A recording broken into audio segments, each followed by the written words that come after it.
afternoon everyone. As we all know, plastic waste has become a major problem in our environment condition. Our model demonstrates a solution to this issue by converting plastic waste into fuel through a process called pyrolysis. Over the next few minutes, our team members and I will explain the various components from the reactor to the final fuel product.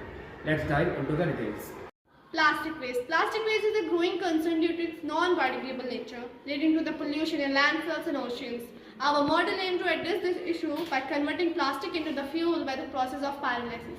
So basically, pyrolysis is a chemical reaction in which we heat plastic in the absence. Here we are using LPG gas to produce heat to the barrel with the help of the burner. The barrel is filled with the single-use plastic whose vapor travels through the pipe to the jar. The jar is surrounded with cold water to fasten the process of condensation. Then the remaining gas or the gas produced travels through another pipe to the bottle full of water. Here we can see the presence of gas with the help of air bubbles and the gas released to the surrounding. Of oxygen to convert it into and break it down into gases and liquids. The main gas produced in the reaction are hydrocarbons. Then we condense those hydrocarbons to form fuel, and that fuel can be used as a substitute for the conventional fuels, and even it can be used in the place of LPG and natural gases. This our solution, our model, not just aimed to solve the problem of waste management and plastic production, but also in creating renewable energy fuels. Now, once the gas reaches the first jar, it cools down and further condensing into a liquid. The role of cold water is beneficial as it helps in lowering the temperature of the gas and changing the gas vapors into liquid form by the process of condensation. We have stored the liquid fuel which formed from the process of condensation in the jar so we can generate energy later. We have also ensured that the gas won't leak, so we tightly seal the lid of the jar and collect all the gases so that there won't be any gas leakage. The role of cold water is crucial in maintaining the right temperature to facilitate condensation. Now let's move to the heart of the process, the reactor. The reactor is where the plastic waste is heated and broken down into gases. It is designed to operate under controlled condition of heat and pressure.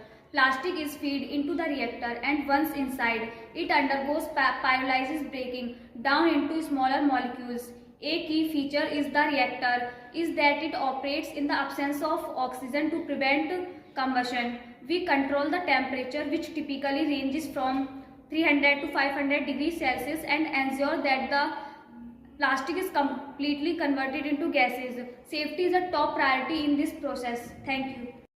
Once the plastic are converted into gases in the reactor, the next step is to transfer those gases into the collection system. We use a series of pipes to carry these gases from the reactor to the jar where condensation happens. The gas passes through the pipe, which we carefully insulated to ensure that they do not lose too much heat before reaching the jar. Now let's talk about an important aspect of the system, pressure regulation. The gases produced inside the reactor are under high pressure, and maintaining this pressure is crucial for both safety and efficiency. We use a pressure regulator to control the gas pressure, ensure that it remains within safe limit. Additionally, to avoid gas from entering the system, which could interfere with the process of pyrolysis, we have implemented a check valve. This valve ensures that gas flow in only one direction, preventing any backflow of oxygen into the reactor. By maintaining pressure and blocking oxygen, we ensure that the pyrolysis process running smoothly and safely. For traditional fuels, however, the quality of the fuel is just as important as the quantity. After the condensation, we test the fuel for purity and performance. If we need it, we can refine it further to remove any impurities. The liquid fuel produced from plastic waste has the potential to help reduce our dependence on fossil fuels, making it a sustainable and renewable source. Thank you for your attention throughout the presentation. As we have seen today, our plastic to fuel conversion model has the potential to not only address the critical issue of the plastic waste, but also provide an innovative solution for unsustainable energy production. Each component plays a crucial role in ensuring the system run smoothly and efficiently. We believe this model can make significant impact